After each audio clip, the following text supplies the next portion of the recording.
E-Light versus MGU e-bikes. What's the difference? I will explain them to you.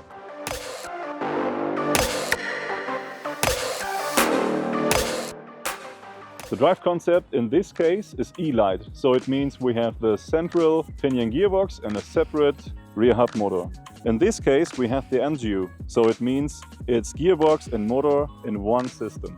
In the case of MGU we have full power e-bikes, high performance and EMTBs, SUVs and pedelecs. The MGU we have 85 Newton-meters of torque, and in the lower gears at the back wheel 160 Newton-meters of torque, so it's perfect for steep climbing. So the application in E-Light is urban e-bikes, lightweight and sleek design. In terms of performance at the E-Light concept we have the Mahle X20, 55 Newton-meters of torque. The weight of the E-Light system is around 15 kilograms.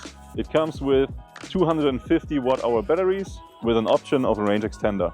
In case of the MGU, we have a bigger down tube, bigger batteries up to 960 watts and around 25 kilograms. The weight distribution of this bike is very centralized with the Pinion MGU. So it means you have very low unsprung mass at the rear wheel and the damper can perform at its best. In the E-Light concept we have a little bit more weight on the back wheel for the separate rear hub motor. What both bikes have in common is that they are very low maintenance. It means you have to make an oil change every 10,000 kilometers.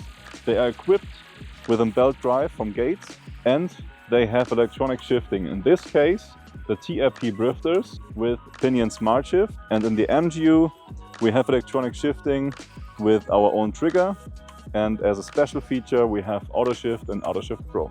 And if you like this video, please share your thoughts and questions in the comments, leave a like and subscribe to our channel. Thanks and see you next time.